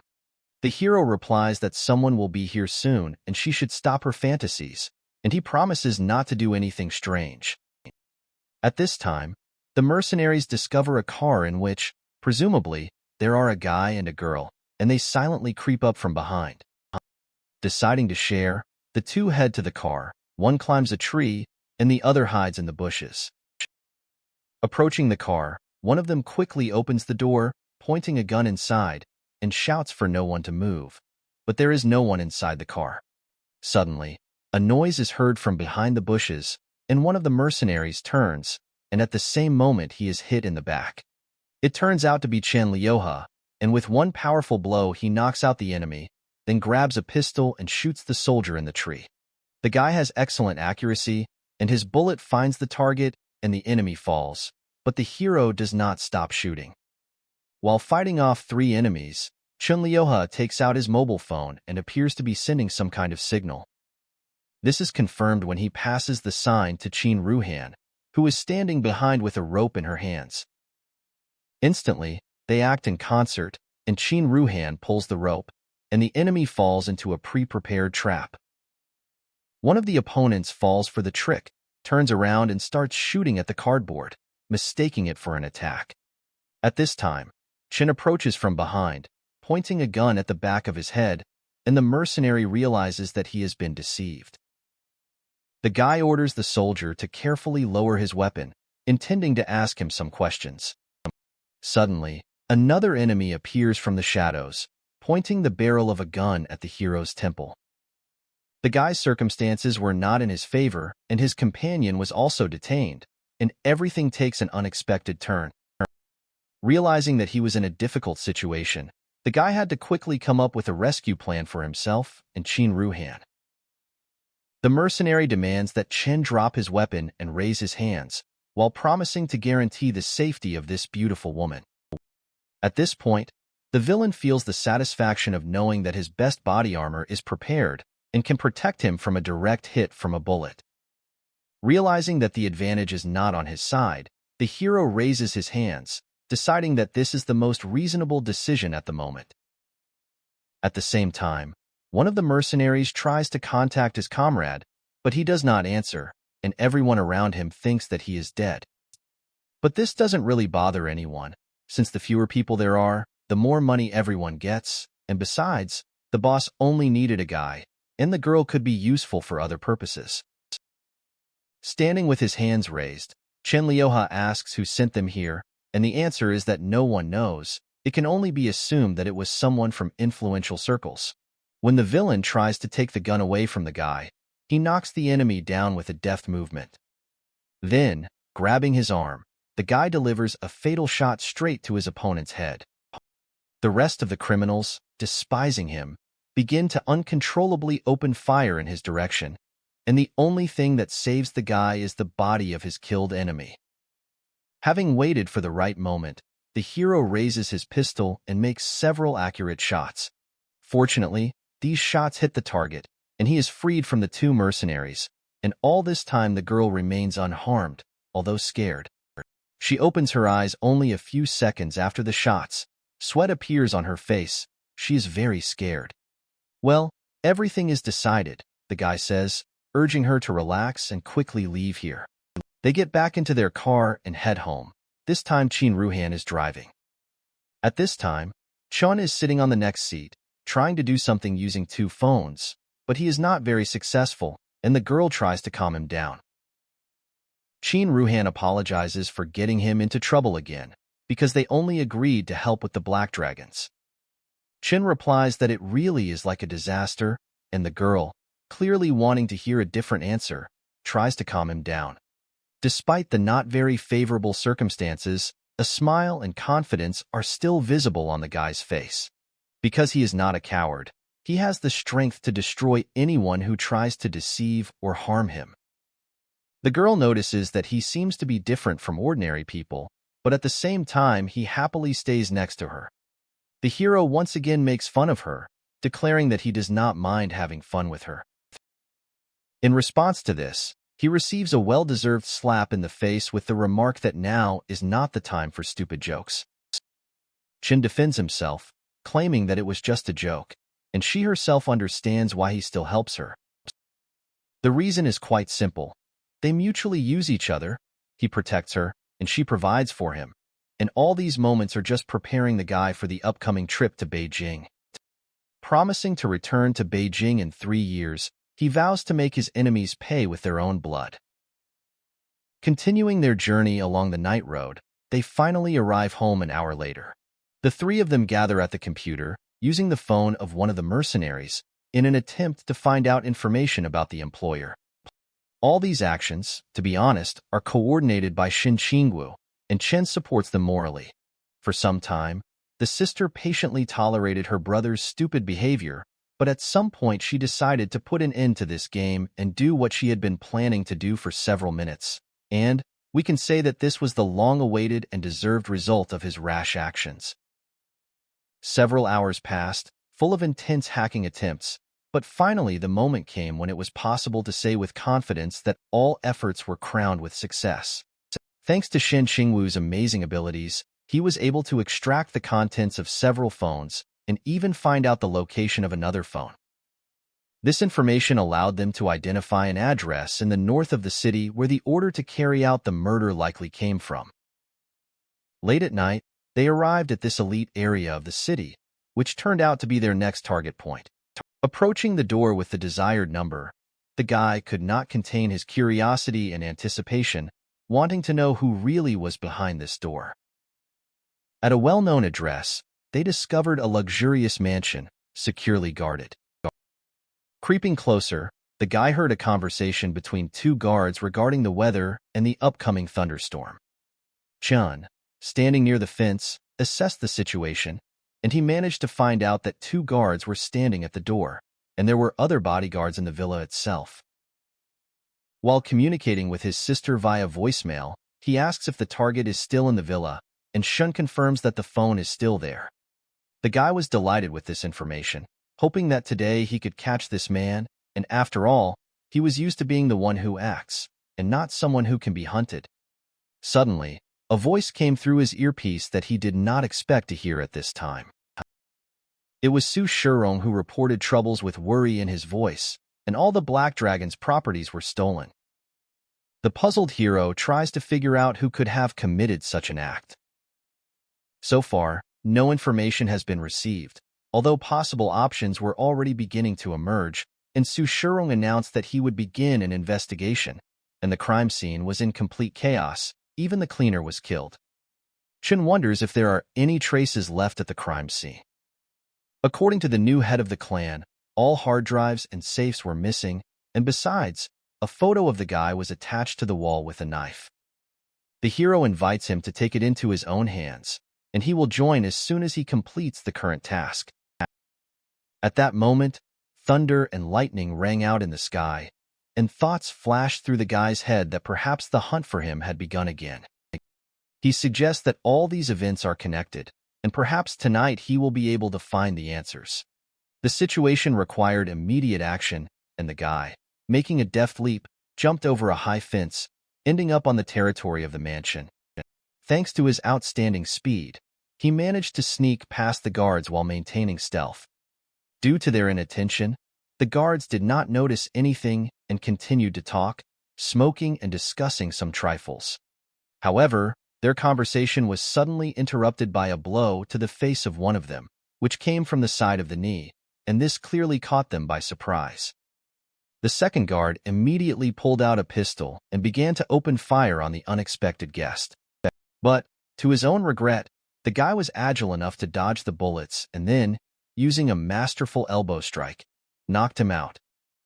After dealing with the two guards guarding the main doors, the guy paused for a moment to determine if he had been noticed. Inside the mansion in his office, Wang Qinglong was sitting with a woman named Lanfeng, and when he heard the shot, he was scared. A woman with short hair told him not to worry in a soothing tone, claiming that he had already paid for everything and her people would take care of the violators. She instructed one of her subordinates to check who dared to appear in their house without an invitation. Meanwhile, the guy moved through the house, easily dealing with the guards.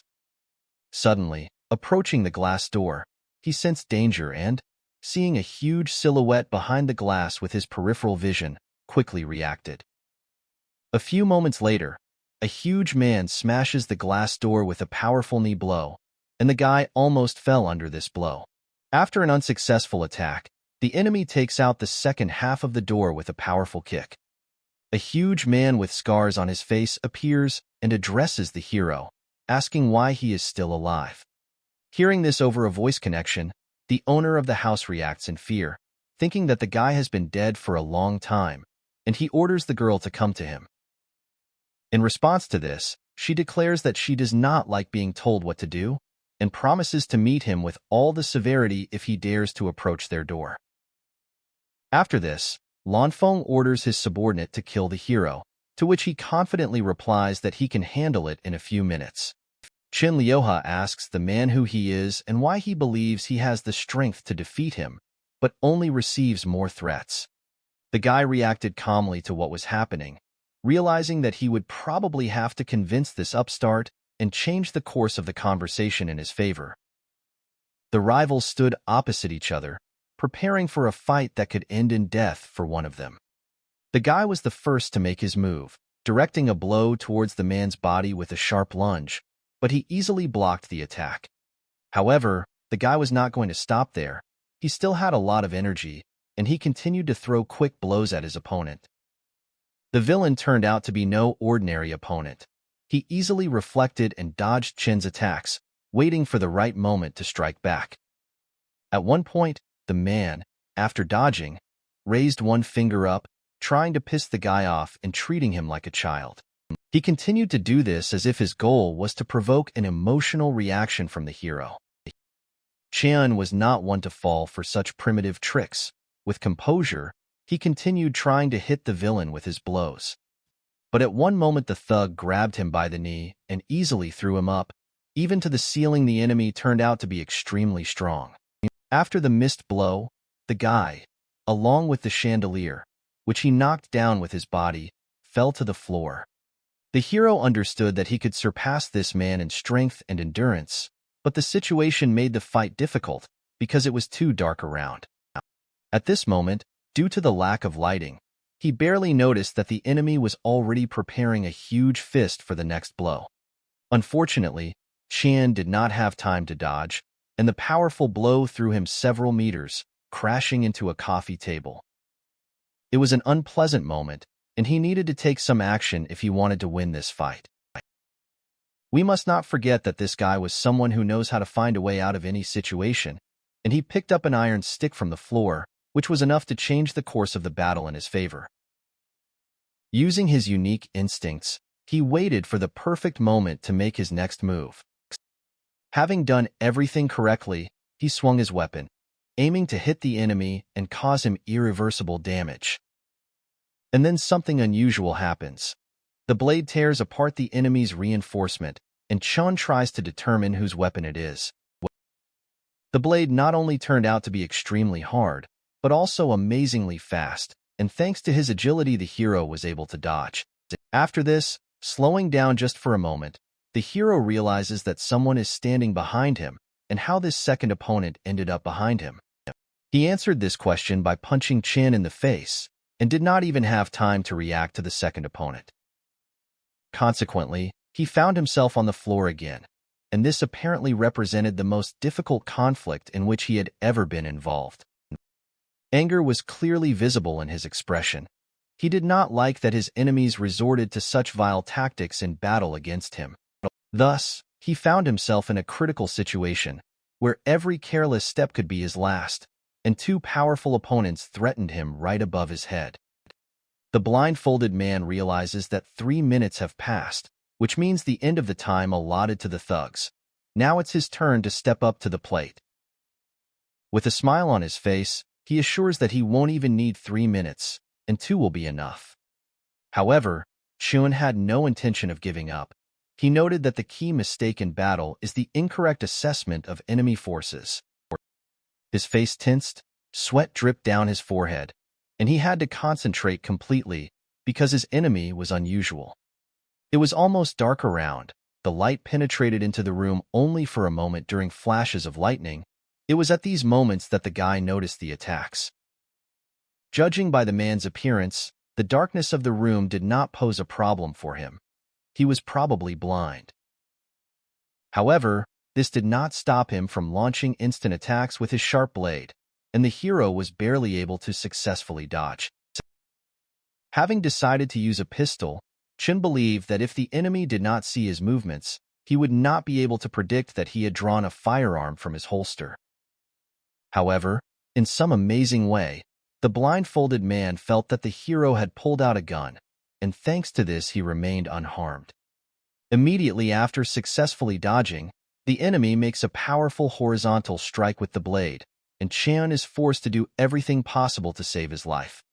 Leaning on his arm, he defends himself from the next attack with a pistol, being in an extremely disadvantageous position.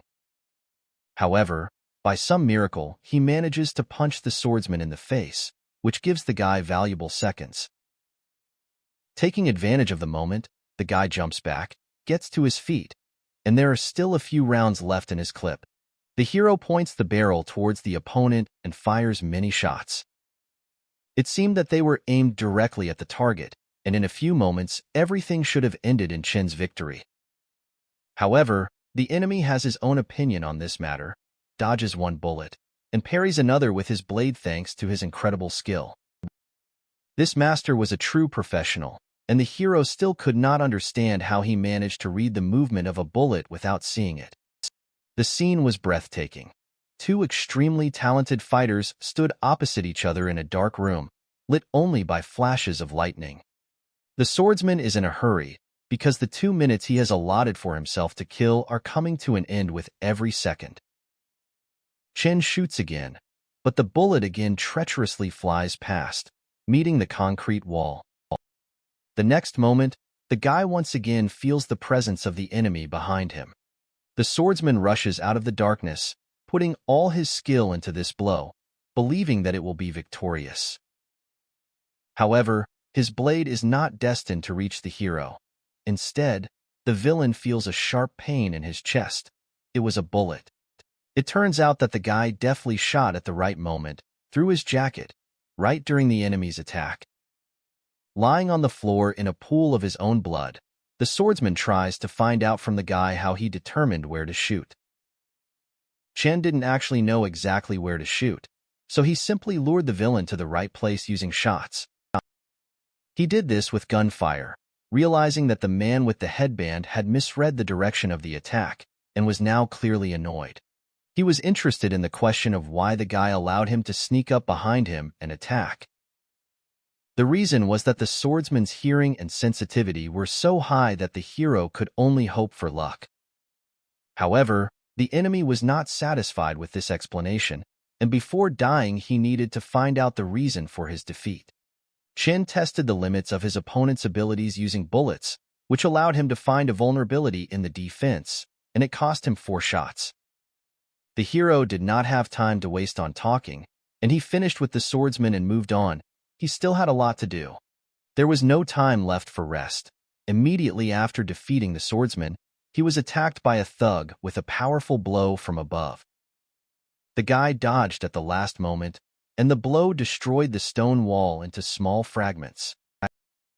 Taking advantage of the moment, Chun shot at the enemy. This time the bullet quickly reached its target, and splashes of blood scattered around. The thug uttered words of revenge and murder of the guy, but his blood indicated that he was probably already defeated. A second later he fell to the stone floor, and, apparently, the words about revenge for his brother were his last. Chen appreciated the 2 brothers' abilities, but they were too weak to stand up to him. Suddenly, along with a lightning strike, the guy was once again overcome by the feeling that someone was standing behind him. It was a thug who managed to grab the hero by the throat and began to choke him, and the guy could not believe his eyes. The giant had the look of a wild beast burning in his eyes, and only one word came out of his mouth: revenge. The guy, with the last of his strength, raised his right hand holding the pistol. He had almost no air left, and he had to act quickly. He still managed to shoot the enemy directly in the head. The brute fell on his back, his head was shot through, but Chun was in no hurry to lower the gun, and anything could be expected from this man. After this, the hero threw the gun. It was out of bullets anyway, and he was amazed at how tough his enemy was, able to continue fighting even after being shot in the chest. Meanwhile, in Wang Qing Lanfeng's office, she finished smoking another cigarette. She was clearly very annoyed. Wang Qing himself had packed his suitcase, and it looked like he was packing things that were important to him. He took the suitcase in his hands and approached his guard, and after making sure that everything was in order, the man was ready to leave the place. Suddenly, the woman pointed the gun at the man she was supposed to protect, and this was unexpected, because he had paid her generously. It turned out that she was furious over the death of 2 of her brothers while defending such a person, and this loss could not be valued in money. In response, the man noted that they had mistakenly assessed their strength, and that all the blame should not fall on him, and they would not just kill him. The woman held the gun loaded, her finger on the trigger, and at that moment the question played out in her head whether to let Wang Qin live or not. As a result, she cooled down and lowered the gun, and the man breathed out a sigh of relief. It looked like he would live a little longer. But suddenly Lan Feng gave a command to her dogs, and they reacted instantly, and within seconds, 2 evil beasts stood next to her. Wang Qin was scared to the core, and the worst scenarios of what would happen in the next few minutes appeared in his mind. After that, the woman gave another command, and two angry dogs began to slowly approach the man. Realizing that his life was in mortal danger, Wang Qing begged Lanfeng to reconsider, and if she killed him, then she herself would be in constant danger. But it was too late, and the two animals rushed at the man, biting him with their sharp fangs repeatedly. After a few minutes, the victim stopped resisting. Her body lay on the floor covered in blood. Lanfeng just stood there all this time and watched this terrible sight, and from the outside it looked very creepy. When it was all over, she simply packed her things and, saying that she did not kill anyone, got ready to leave. She took with her a suitcase that contained ampoules, most likely containing drugs. But at one moment, one of the dogs heard some sound from the corridor. The dog began to bark loudly, sensing danger in the person approaching the room. As it turned out, it was Qin Liuhe, who entered the room in the hope of finally finding out who had been preventing him from living all this time. The first thing he saw was Lanfeng, and their eyes met, and the woman took out a receiver from her ear, which could interfere in a fight, and both understood that a battle was inevitable. As soon as the receiver was in her hands, she angrily crushed it, and Lanfeng promised the guy that she would make him pay a heavy price for the death of her brothers. The hero looked around the room in amazement, unable to understand why a passionate conflict was flaring up in it. Noticing the safe and hard drive, he realized that these were the items that had recently been stolen from the Black Dragon clan. The guy realized that his visit had lived up to expectations, and he decided to show all his hatred, even if he had to face the woman. Lanfeng ignored the chatter and ordered her loyal dogs to attack Qin. Instantly the dogs rushed at the guy, and it seemed as if they became more sinister than ever. The hero was frightened, suddenly realizing that his opponent was the owner of two ferocious dogs. Fortunately, in his arsenal there was a knife left by the guys with whom he had fought earlier. With such knives, people survive in the wild of Africa, fighting lions. He tried to defend himself with this massive knife from two furious beasts, ready to tear him apart. However, Lanfeng wasted no time, pulled out a pistol and shot the guy in the right hand, making him unable to hold the knife. As a result, the hero collapsed to the floor, and two dogs rushed towards him, starting to bite him with great fury. The beasts' bites were painful, and blood flowed instantly, and the guy fought them, swatting them away with his fists.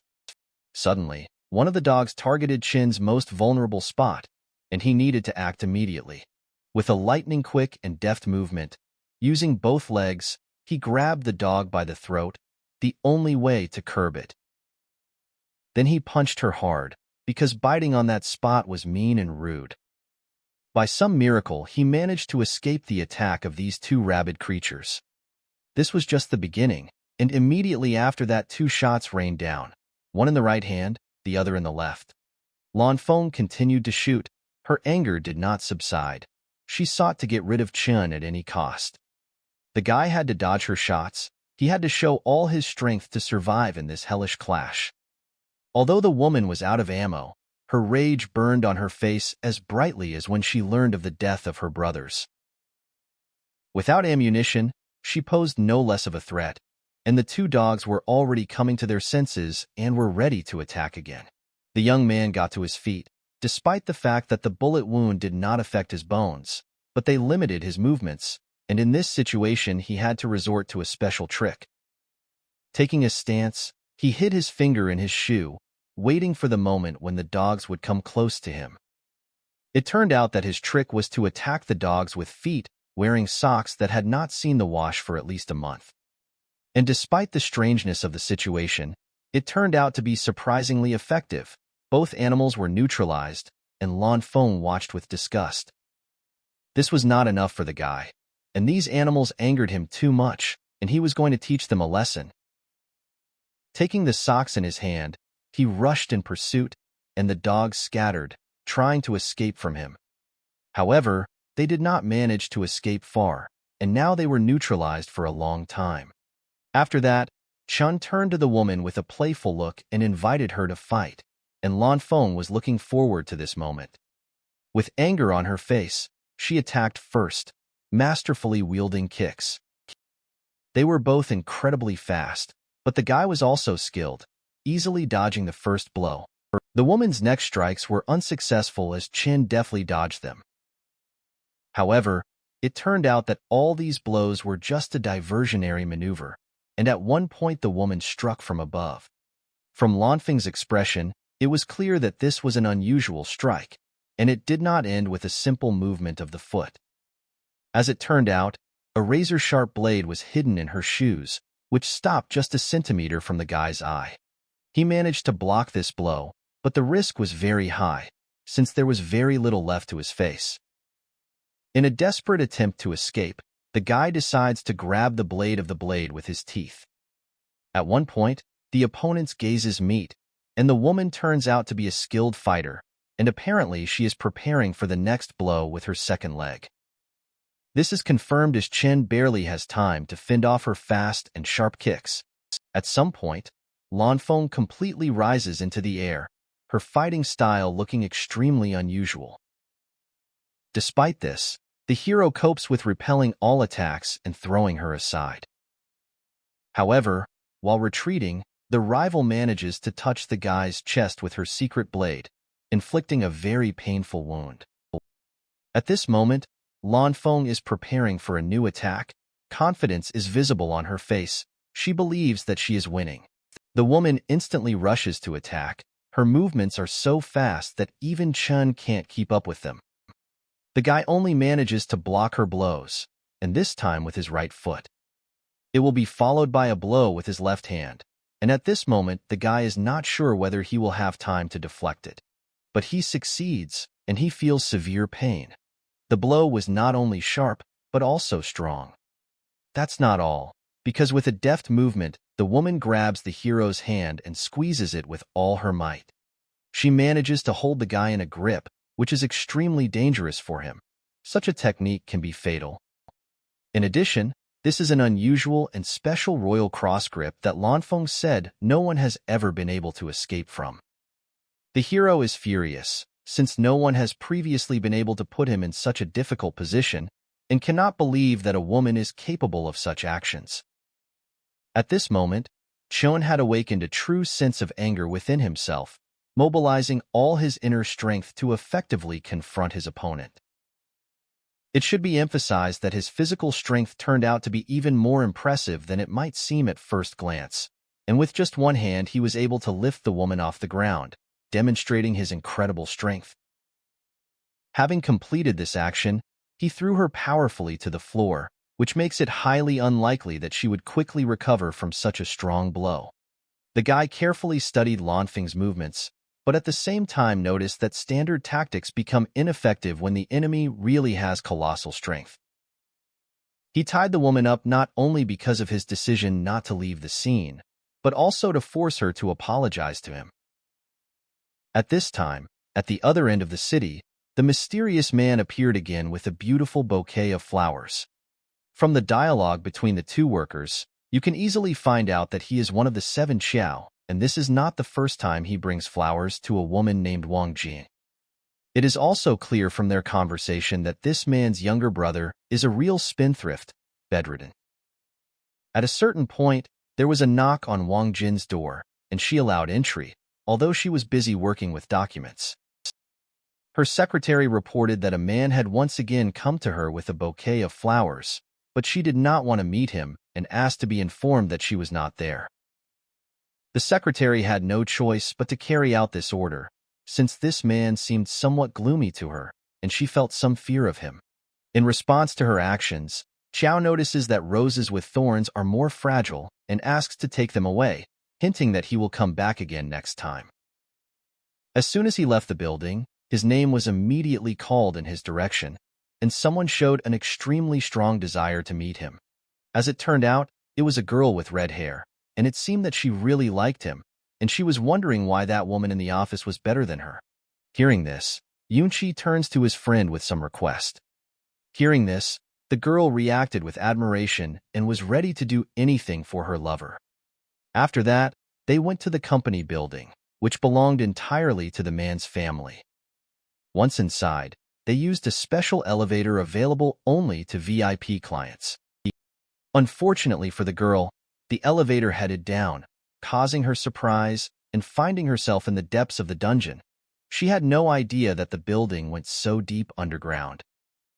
After that, the man took her hand and led her forward, expressing his desire to show her something special. When the elevator reached the desired floor and the doors opened, a transparent floor appeared under the girl's feet, causing her a slight feeling of anxiety and excitement.